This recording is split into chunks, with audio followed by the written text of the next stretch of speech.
Puji Tuhan, saudara-saudari, kita sampai pada pembahasan yang terakhir dalam FKKP yang berjudul memenuhi keperluan Allah dan keperluan-keperluan saat ini dalam pemulihan Tuhan. Syukur kepada Tuhan, kita sudah sampai kepada berita yang ke-8. Kalau kita sudah melihat, saudara-saudari, hari ini, apa yang menjadi keperluan-keperluan Allah, dan kita hari ini pada bagian yang terakhir, kita perlu nampak bahwa yang menjadi bagian kita atau apa yang menjadi porsi kita hari ini tidak lain seperti yang tertera di dalam judul kita dalam berita ke-8, yaitu kita perlu mengambil, mengalami, dan menikmati Kristus sebagai Raja kita, Tuhan kita, Kepala kita, dan Suami kita bagi perampungan tubuh Kristus untuk merampungkan Yerusalem baru. Saudara-saudari, saudara kita di depan telah memisahkan dari 4 aspek Kristus menjadi 2 aspek besar, yaitu adalah Raja dan Tuhan, di mana Dia, amen, adalah sebagai objek yang disembah, yang padanya kita hanya tunduk dan taat. Tetapi tidak hanya demikian, bagian yang kedua, Dia adalah kepala dan suami. Dan bagian ini sangat subjektif bagi kita. Oleh karena itu, saudara-saudari, semoga ketika kita memasuki bagian ini, kita boleh memuji Dia, bahwa Kristus kita adalah Raja, Tuhan, Kepala, dan Suami kita. Dan semua 4 hal ini boleh menjadi pengalaman yang real bagi penghidupan Kristiani kita. Tidak lain adalah untuk merampungkan tubuh Kristus, merampungkan Yerusalem baru. Baik, kita akan memasuki masing-masing Romawinya. Di dalam Romawi yang pertama, sana dikatakan bahwa kita harus mengalami dan menikmati Kristus sebagai Raja kita. Puji Tuhan, hari ini Dia sebagai Raja, kita perlu mengalami Kristus yang sedemikian, yaitu Kristus sebagai Raja kita. Oh, kita menikmati Kristus sebagai Raja. Apa yang dimaksud dengan perkara ini? Saudara-saudari, ini adalah titik tertinggi dalam pengalaman rohani kita. Ketika kita memiliki langit yang cerah dengan tahta di atasnya. Penghidupan orang Kristen adalah suatu penghidupan di bawah pemerintahan ilahi Kristus. Dia sebagai Raja memerintah di atas kita. Ketika kita menyadari perkara ini, betapa kita bersyukur bahwa hari ini Anda dan saya hidup di depan Sang Raja. Oh, haleluya, saudara-saudari, kita hidup di depan Sang Raja. Karena itu kita perlu memiliki kesadaran bahwa hari ini saya perlu menjaga pemerintahan Allah ini tetap menaungi kita. Nah, untuk memasuki perkara ini, bagaimana pemerintahan Kristus bisa menaungi kita, kita perlu menjaga agar langit kita adalah langit yang cerah. Langit yang cerah dengan tahta di atasnya. Nah, saudara-saudari, langit ini adalah perkara yang surgawi, yang padanya, amen, kita boleh hidup di depannya. Jenis langit ini, entahkah yang mendung ataukah langit yang cerah, saudara-saudari, sangat tergantung dari hati nurani kita. Tentu kita rindu, kita memiliki langit yang cerah. Langit yang cerah sangat bergantung pada hati nurani kita. Dan hati nurani kita ini terhubung kepada langit. Ketika tidak ada sesuatu perkara yang mengganjal di dalam hati nurani kita, ketika kita menjaga hati nurani kita murni, maka kita memiliki langit yang cerah. Saudara-saudari, amen. Memiliki langit yang cerah tidak lain adalah kita menjaga hati nurani kita di hadapan Tuhan. Ketika kita tidak menjaga hati nurani kita, maka langit kita mendung dan kita tidak bisa melihat pimpinan Allah, pemerintahan Allah di atas kita.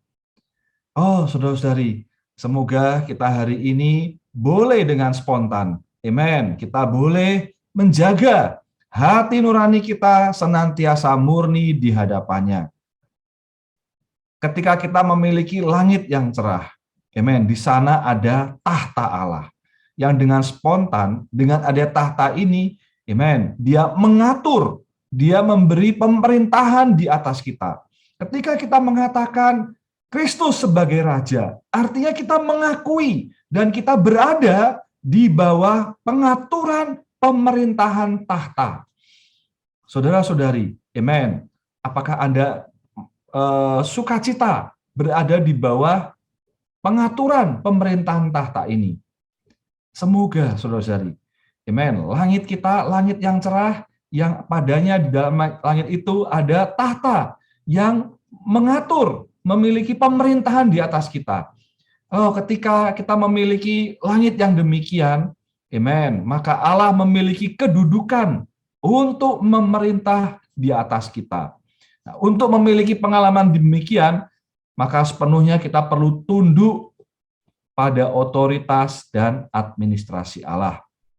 Puji Tuhan, saudara-saudari, semoga kita hari demi hari menjaga langit kita adalah langit yang cerah, langit dengan tahta di atasnya, yang padanya Anda dan saya hidup di depan tahta. Poin B dikatakan bahwa tahta adalah pusat alam semesta dan ini adalah hadirat Tuhan yang mengatur. Tahta dalam roh kita sebenarnya adalah diri Kristus sendiri.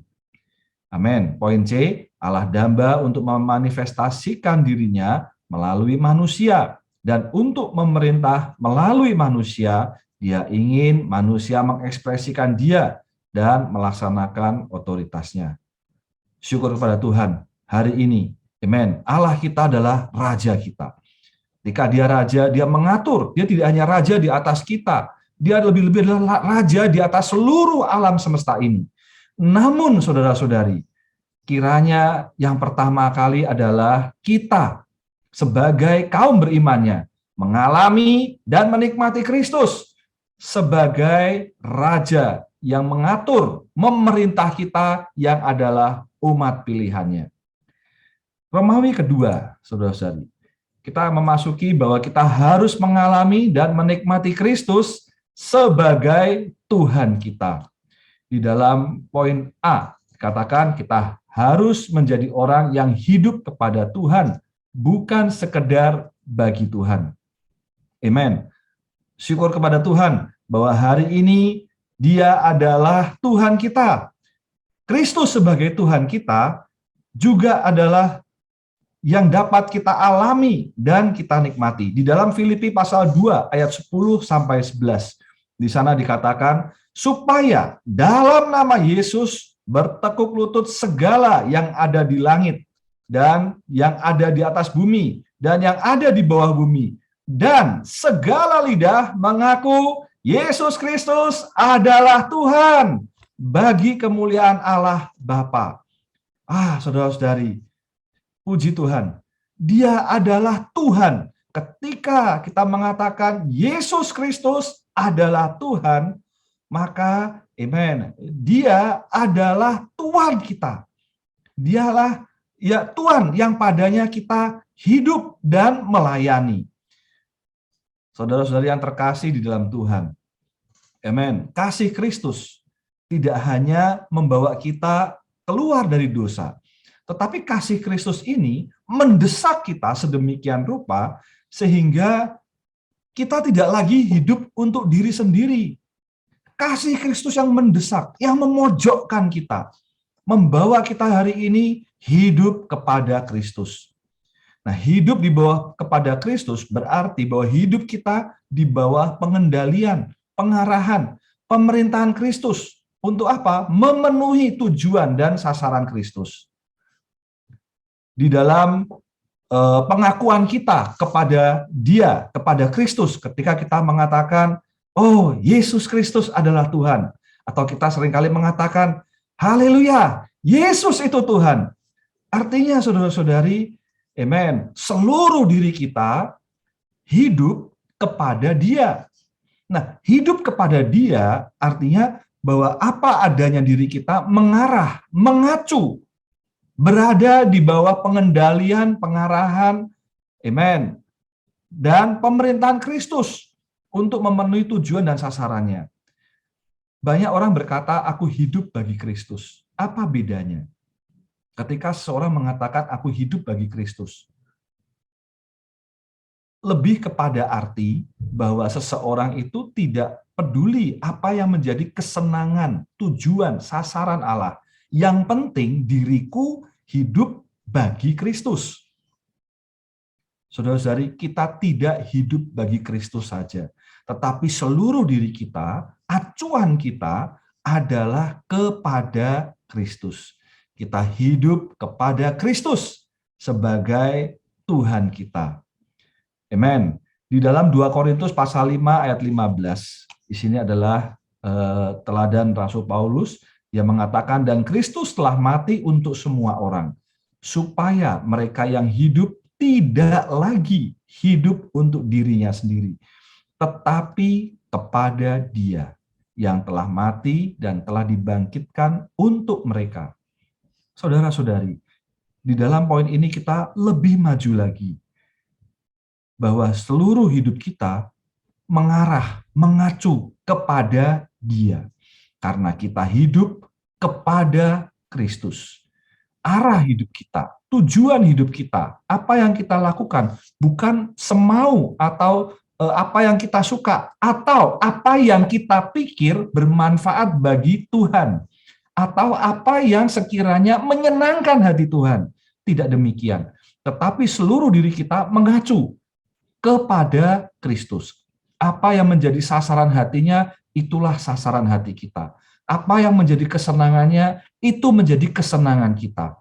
Segala sesuatunya berdasarkan kepada mata kita yang melihat kepada Dia. Ketika kita melihat kepada Dia, maka seluruh hidup kita adalah hidup kepada Dia. Amen. Karena itu, semoga kasih karunia Tuhan membawa kita maju. Tidak hanya kita mengatakan kita hidup bagi Tuhan, tetapi seluruh hidup kita kepada Tuhan. Di dalam Roma pasal 14 ayat 8 dan 9, di sana dikatakan, sebab jika kita hidup untuk Tuhan. Dan jika kita mati untuk Tuhan. Jadi baik hidup atau mati, kita adalah milik Tuhan. Sebab untuk itulah Kristus telah mati dan hidup kembali supaya Ia menjadi Tuhan, baik atas orang-orang mati maupun atas orang-orang hidup. Puji Tuhan, saudara-saudari, amen. Untuk itu kita hari ini kita hidup, sasaran hidup kita adalah kepada Tuhan. Amin. Karena kasih Kristus yang demikian mendesak kita, sehingga akhirnya tidak ada jalan lain bagi kita untuk kita hidup kepada Dia. Sesungguhnya Kristuslah yang mengerjakan di dalam kita. Dia yang telah mati, bangkit, dan Dia hari ini menjadi Roh pemberi hayat. Dia tinggal dan berhuni di dalam kita. Berhuninya Dia di dalam kita tidak lain adalah Tuhan, Roh.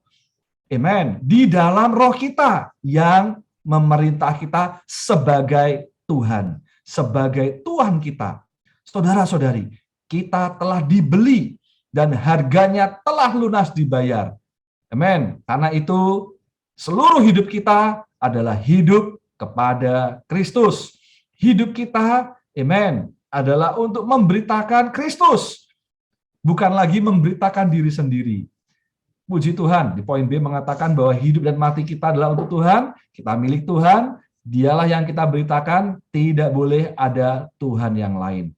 Semoga dari poin ini kita boleh datang kepada Tuhan dan kita memuji Dia. Betapa setiap hari Dia adalah Tuhan kita yang sejati, yang padanya kita hidup kepada Kristus. Selanjutnya poin nomor 3, kita harus mengalami dan menikmati Kristus sebagai kepala kita. Amin. Poin A, kaum beriman berbagian dalam kekepalaan Kristus melalui rela dikepalai dalam kehidupan gereja, melalui bertumbuh dalam hayat, dan melalui hidup di bawah terang Kristus. Amin. Semoga melalui kalimat ini kita boleh kembali disoroti, diterangi betapa hari ini ketika kita memuji Dia, mengalami Kristus dan menikmati Dia sebagai kepala kita, artinya kita perlu memiliki kesadaran bahwa saya rela dikepalai oleh Kristus. Kristus adalah kepalaku. Kristus adalah, amen, kepala atas segala sesuatu. Dan dia menjadi kepala dalamku, dalam rumah tanggaku, dalam keluargaku.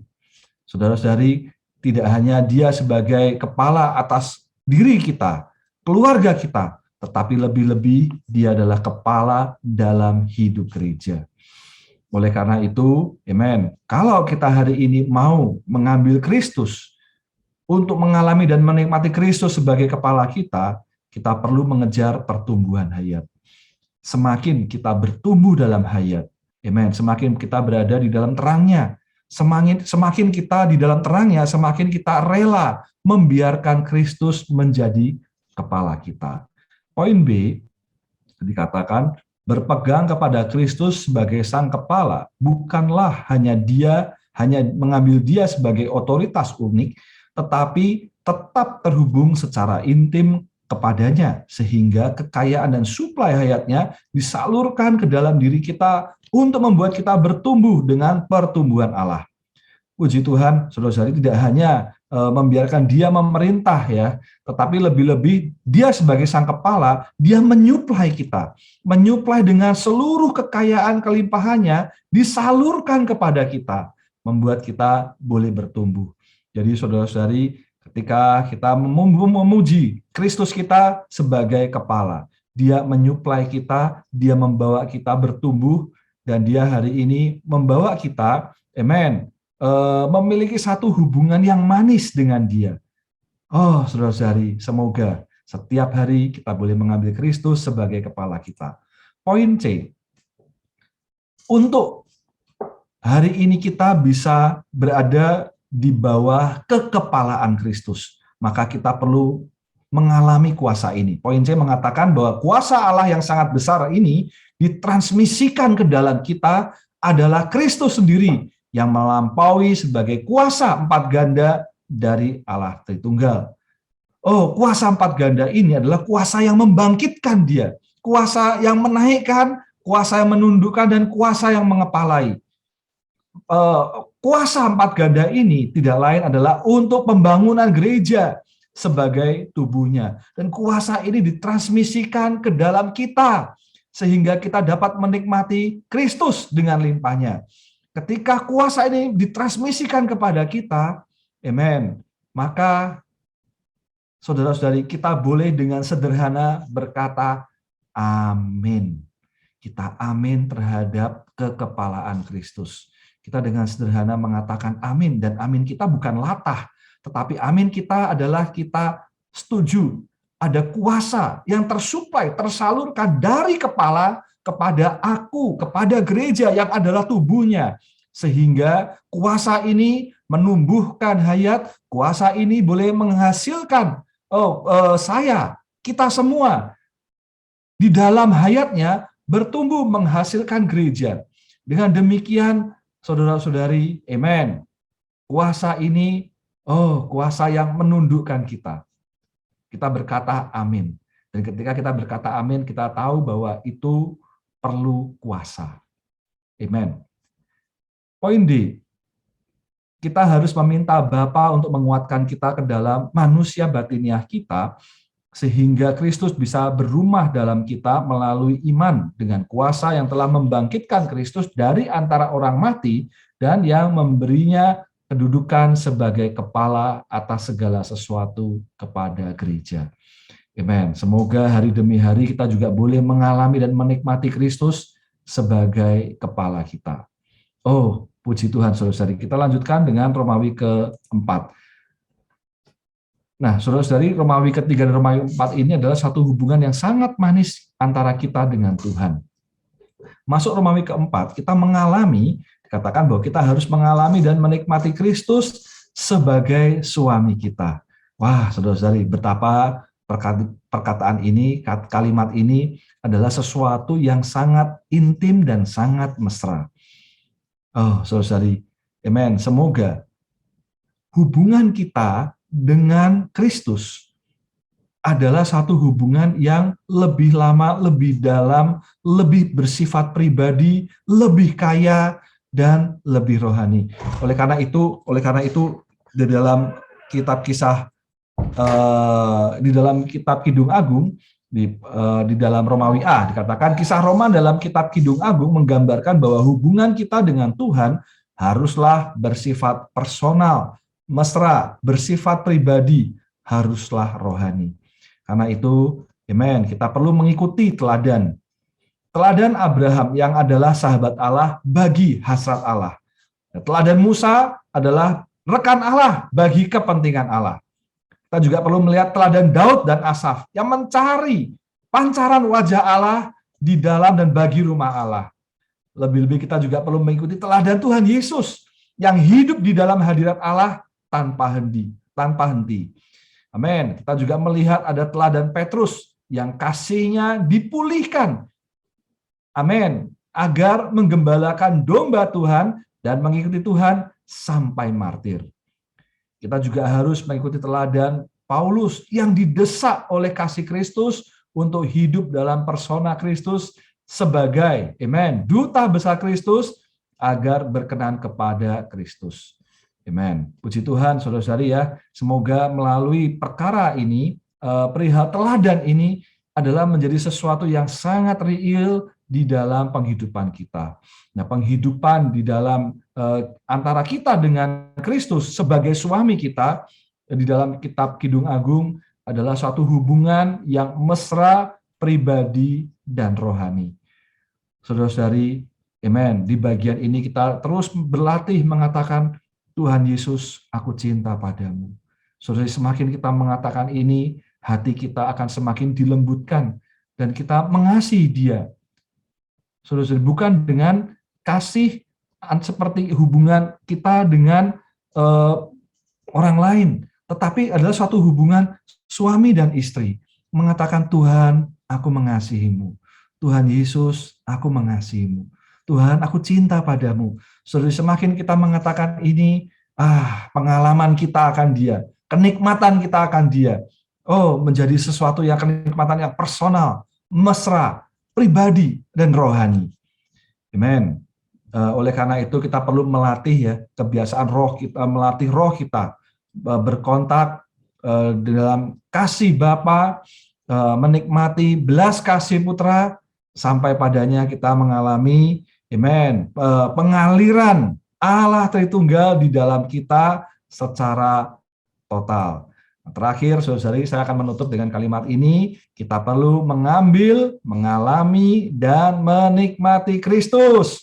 Oh, sebagai Raja kita, Tuhan kita, Kepala kita, dan suami kita adalah bagi pembangunan gereja sebagai tubuh Kristus untuk merampungkan Yerusalem baru. Amin. Biarlah segala kemuliaan hanya bagi Tuhan, sekarang sampai selama-lamanya. Amin.